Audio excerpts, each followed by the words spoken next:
नमस्कार दोस्तों। क्या यह कंपनी आने वाले समय में अच्छा रिटर्न्स दे सकती है? कहीं कंपनी पर कोई बड़ा कर्ज तो नहीं रहा हुआ? क्या कंपनी नुकसान में तो नहीं चल रही? क्या समय के साथ कंपनी में से बड़े इन्वेस्टर बाहर तो नहीं निकल रहे? इन सवालों के जवाबों के लिए हमें कंपनी के पिछले कुछ सालों की रिपोर्ट्स का अवलोकन करना होगा। दोस्तों, आपसे एक अनुरोध रहेगा कि अगले 4 से 5 मिनट इस वीडियो को बैकग्राउंड म्यूजिक के साथ ध्यान से देखें, जिससे आप खुद समझ सकेंगे कि कंपनी में कितनी मात्रा में और कितने समय के लिए होल्ड करना एक बेहतर विकल्प हो सकता है। यह कंपनी की प्रोफाइल है, जिसमें कंपनी की मार्केट कैप वैल्यू और अन्य चीजों को दर्शाया गया है।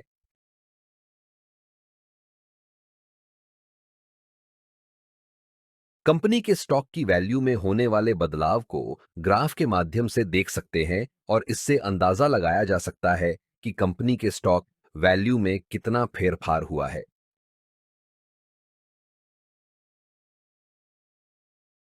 अब यहां पर कंपनी ने पिछले 1 साल में, पिछले 5 सालों में और शुरुआत से अभी तक कितना रिटर्न्स दिया है वह दर्शाया गया है।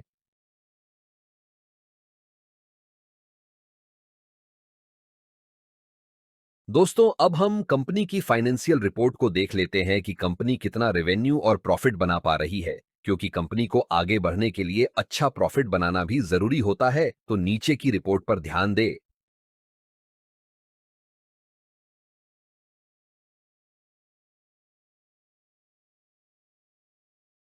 नीचे कंपनी की ईपीएस यानी अर्निंग्स पर शेयर की रिपोर्ट दी गई है, जो कि अगर लगातार बढ़ रही है तो अच्छा माना जाता है, तो इसका अवलोकन करें।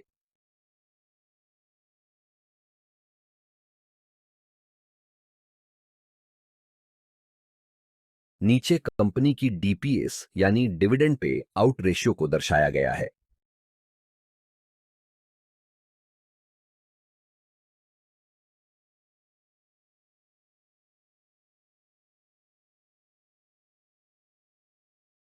नीचे कंपनी की एसेट्स रिपोर्ट यानी कंपनी की संपत्ति की कीमत में होने वाले बदलाव को दर्शाया गया है, जिससे हम यह समझेंगे कि कंपनी समय के साथ अपनी संपत्ति को बढ़ा रही है या कम कर रही है।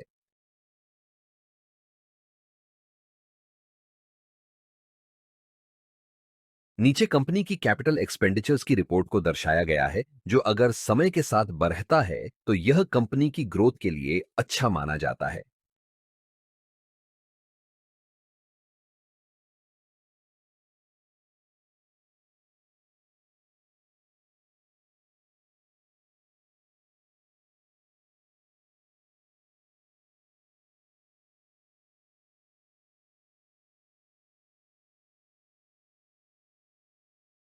नीचे कंपनी की फ्री कैश फ्लो की रिपोर्ट को दर्शाया गया है।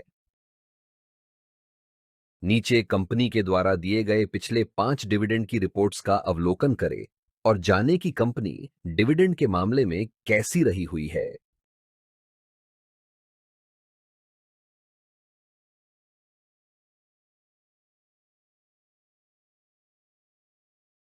अब हम कंपनी पर रहे हुए उधार या कर्ज को देखेंगे, जो कि नीचे दर्शाया गया है।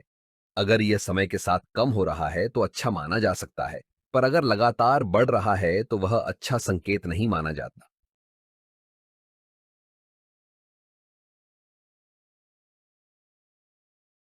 नीचे कंपनी के पास रहे हुए स्टॉक की मात्रा को देखा जा सकते हैं और उसके साथ साथ यह भी देखना जरूरी है कि कहीं कंपनी ने अपने स्टॉक को गिरवी तो नहीं रखा हुआ।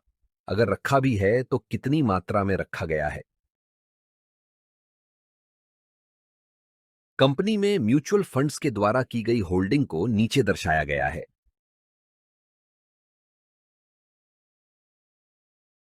कंपनी में अदर डोमेस्टिक इंस्टीट्यूशंस के द्वारा की गई होल्डिंग को नीचे दर्शाया गया है।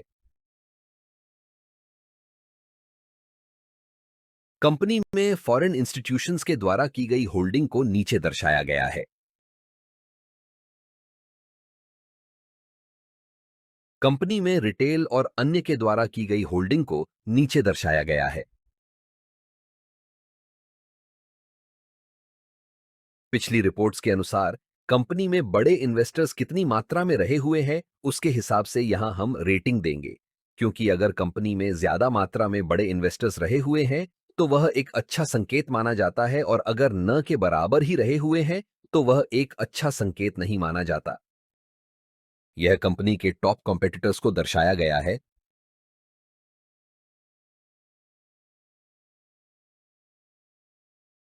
कंपनी में कुछ पॉपुलर प्लेटफॉर्म के द्वारा बताए गए रिस्क को नीचे दर्शाया गया है।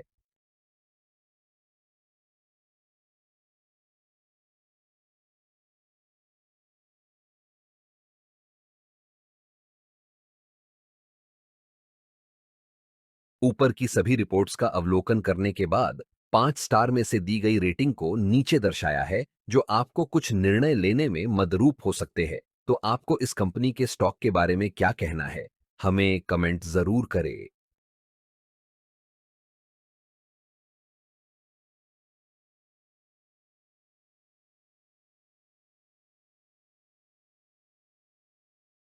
दोस्तों, अगर आप स्टॉक मार्केट को अच्छी तरह समझना चाहते हैं तो नीचे दी गई किताबें आपको काफी मददरूप होगी, और यह आपको ढूंढने की भी जरूरत नहीं पड़ेगी, क्योंकि आप इनको डिस्क्रिप्शन में दी गई अमेजन की लिंक से डायरेक्ट खरीद सकते हैं। कंपनी में निवेश करने के कुछ ऐसे कारण जो कंपनी के स्टॉक की वैल्यू को तेजी से ऊपर ले जाने में मददरूप हो सकते हैं। यहाँ कुछ ऐसे कारण दिए गए हैं जो कंपनी में निवेश करने के रिस्क के रूप में देखे जा सकते हैं। दोस्तों, स्टॉक से जुड़ी नई जानकारी के लिए चैनल को सब्सक्राइब करें और आप कौन से स्टॉक पर वीडियो देखना चाहते हैं, हमें कमेंट करें।